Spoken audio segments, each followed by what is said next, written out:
வரலாற்றை உணர்வு பூர்வமாக விளங்க வேண்டும் என்பதற்காகவே கற்பனையான புகைப்படங்கள் பதிவு செய்யப்படுகின்றன. சென்ற தொகுப்பில் மூசா அலைஹிஸ்ஸலாம் அவர்கள் போட்டிக்கு தயாராகிறார்கள். போட்டி தொடங்கியது. சூனியக்காரர்கள் தங்களின் வித்தையை போட்டார்கள்.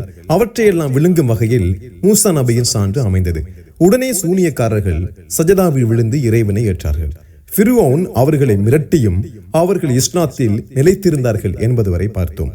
ஏக இறைவனை ஏற்றுக்கொண்ட சமுதாயம். மூசா அலைஹிஸ்ஸலாம் அவர்கள் இவ்வாறு இறைவனின் சான்றை காட்டியவுடன் ஃபிர்அவுன் சபையில் இருந்த மக்கள் ஏக இறைவனை நம்பினார்கள். ஆனால் அவர்கள் அதை பகிரங்கமாக ஒத்துக்கொள்ளவில்லை. ஏனென்றால் நாம் இறைவனாகிய அல்லாஹுவை ஏற்றுக்கொண்டால் இந்த கொடுங்கோலனான ஃபிர்அவுன் நம்மை மிகவும் வேதனைப்படுத்துவான், இன்னும் அவனிடம் பல வகையான தண்டனையையும் அளிப்பானோ என பயத்தால் வெளியில் சொல்லாமல் இருந்தார்கள். இதனால் தான் இவர்கள் இஸ்லாத்தை ஏற்க பயப்படுகிறார்கள் என்று உணர்ந்த மூசா அலைஹிஸ்ஸலாம் அவர்கள், மக்களே, நீங்கள் இந்த கொடுங்கோலனுக்கு பயப்படாதீர்கள். நீங்கள் இஸ்லாத்தை ஏற்று இறைவனை சார்ந்து விட்டீர்கள். அவனே நம்மை பாதுகாப்பான். இந்த நம்பிக்கையை வளர்த்துக் கொள்ளுங்கள் என நம்பிக்கை ஊட்டினார்கள். உடனே அம்மக்கள், தூதரே, நாங்கள் இறைவனை சார்ந்து விட்டோம். அநீதி இழைக்கும் கூட்டத்திற்கு எதிராகவும் எங்களை இறைவன் காப்பாற்றுவான் என உறுதியாக நம்பி அல்லாஹுவை ஏற்றுக்கொண்டார்கள். உன்னை மறுக்கும் கூட்டத்திடமிருந்து உனது அருளால் எங்களை காப்பாற்றுவாயாக என்றும் கூறினார்கள். சூனியக்காரர்களும் மற்றும் ஃபிர்அவுனின் இஸ்ரவேல மக்களின் சிலரும் இஸ்லாத்தை ஏற்றுக்கொண்டார்கள். அவர்கள் இஸ்லாத்திற்கு வந்த பிறகு ஃபிர்அவுன் அமைதியாக இருக்க மாட்டான். நிச்சயமாக அவர்களை கொல்வதற்கு திட்டம் போடுவான் என அல்லாஹுவுக்கு தெரியும். எனவே மூசாவையும் அவரது சகோதரர் ஹாரூனிடம் இறைவன் ஒரு கட்டளை இடுகின்றான். நீங்கள் இருவரும் உங்களிடம் உள்ள நம்பிக்கை கொண்டோரும் இங்கே இருந்து எகிப்தின் நகருக்கு தஞ்சம் புகுந்து விடுங்கள். அங்கே சென்றதும் நீங்கள் இருவரும் உங்களை நம்பி வந்த மக்களுக்கு அவர்கள் தங்குவதற்காக வீடுகளை அமைத்துக் கொடுங்கள். அந்த வீடுகளை அமைக்கும் போது அங்கொன்றும் இங்கொன்றுமாக இல்லாமல் நடுவில் தெரு அமைத்து வீடுகளை எதிராக நோக்கும் வகையில் அமைத்துக் கொள்ளுமாறு இறைவன் கட்டளையிட்டான். எதற்காக எதிரெதிர் திசையில் அமைத்து சொல்கிறான் என்றால், இஸ்லாத்தை ஏற்றுக்கொண்ட மக்கள் உறுதியான நம்பிக்கையுடன் இருந்தாலும் அவர்களுக்குள் ஒரு அச்சம் இருக்கிறது. ஃபிர்அவுன் எந்த நேரத்தில் வேண்டுமானாலும் நம்மை கொல்வதற்கு நேரிடலாம் என பயந்து கொண்டிருந்தார்கள்.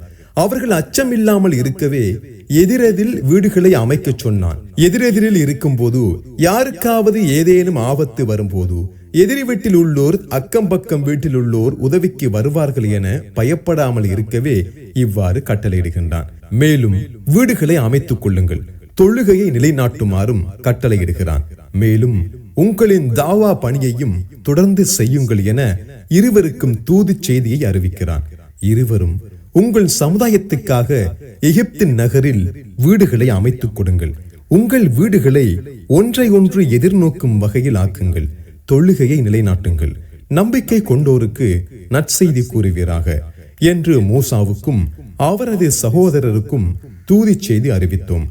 நபிமார்கள் இருவரும் இறைவனிடம் பிரார்த்தனை செய்கிறார்கள். ஃபிர்அவுனுக்கும் அவனுடன் உள்ள ஆணவம் கொண்டோருக்கும் நீ செல்வத்தையும் அதிகாரங்களை தாராளமாக வழங்கி இருக்கின்றாய். ஆனால் அவை எல்லாமே இவ்வுலக சோதனைக்காகத்தான் என்று நாங்கள் அறிவோம். ஆனால் அவர்களுக்கு அந்த செல்வம் எல்லாமே உனது நேர்வழியை விட்டு தூரமாக்குகிறது. அதனால் எங்கள் இறைவனே, அவர்களின் செல்வத்தை எல்லாம் அழித்துவிடு. மேலும் அவர்களின் உள்ளத்தையும் கடினமாக்கிவிடு. துன்புறுத்தும் வேதனையையும் அவர்களுக்கு காட்டு. நீ அவர்கள் மீது வேதனையை காட்டும் வரை அவர்கள் நம்பிக்கை கொள்ளவே மாட்டார்கள் என்று இறைவனிடம் பிரார்த்தித்தார்கள். பிறகு இறைவன் அவ்விருவர்களின் பிரார்த்தனையும் ஏற்றுக்கொண்டான். மேலும் நீங்கள் இருவரும் உங்கள் இறைவனின் உண்மை மார்க்கத்திலே எத்தனை சோதனை வந்தாலும் நிலைத்து நில்லுங்கள். உங்களை அறியாத ஒரு பாதையை நீங்களும் பின்பற்றாதீர்கள் என அவர்களுக்கு அறிவுரையும் கூறினான். இப்பொழுது ஒரு முக்கியமான நபரை பற்றித்தான் பார்க்க இருக்கின்றோம். மூசா நபியை சிறு வயதில் எடுத்து வளர்த்த ஒரு அன்னை, ஃபிர்அவுன் என்ற கொடியவனின் கூடவே இருந்த நம்பிக்கை கொண்ட மனைவி, மேலும் இஸ்ரவேல மக்களுக்கு ராணி. இப்போது தெரிகிறதா யார் அந்த முக்கிய நபர் என்று? ஃபிர்அவுனின் மனைவி ஆசியா அவர்களே அந்த முக்கிய பெண்மணி. அந்த கொடுங்கோலனிடம் இருந்த அவர்களே அல்லாஹுதான் இறைவன் என்று ஏற்றுக்கொண்டார்கள். மேலும் இறைவனிடம், இறைவா, எனக்கு சொர்க்கத்தில் ஒரு வீட்டை எழுப்புவாயாக. மேலும் ஃபிரௌனின் சித்திரவதையிலிருந்து என்னை பாதுகாப்பாயாக. அநீதி இழைத்துக் கொண்டிருக்கும் கூட்டத்தை விட்டும் என்னை நம்பிக்கை கொண்டோராக ஆக்குவாயாக என பிரார்த்தித்தார்கள். அவர்களின் பிரார்த்தனையை இறைவன் ஏற்றுக்கொண்டது மட்டுமின்றி இந்த உலகத்தில் வாழும் மேலும் வாழப்போகும் அனைத்து மூமின்களுக்கும் முன்னுதாரணமாக்கினான். இதுவே அவர்களின் தனிச்சிறப்பு. என் இறைவா, சொர்க்கத்தில் உன்னிடம் எனக்கொரு வீட்டை எழுப்புவாயாக. ஃபிரௌனிடமிருந்தும் அவனது சித்திரவதையிலிருந்தும் என்னை காப்பாயாக. அநீதி இழைத்த கூட்டத்திலிருந்தும் என்னை காப்பாயாக என்று ஃபிரௌனின் மனைவி கூறியதால் அவரை நம்பிக்கை கொண்டோருக்கு அல்லாஹ் முன்னுதாரணமாக கூறுகின்றான். இறைத்தூதர் ஸல்லல்லாஹு அலைஹி வஸல்லம் அவர்கள் கூறினார்கள், ஆண்களில் நிறைய பேர் முழுமை அடைந்திருக்கிறார்கள். பெண்களில் ஃபிரௌனின் துணைவியார் ஆசியாவையும் இம்ரானின் மகள் மரியமையும் தவிர வேறெவரும் முழுமை அடையவில்லை. மற்ற பெண்களை விட ஆயிஷாவுக்குள்ள சிறப்பு எல்லா வகை உணவுகளை விடவும் சரீத் உணவுக்குள்ள சிறப்பை போன்றதாகும்.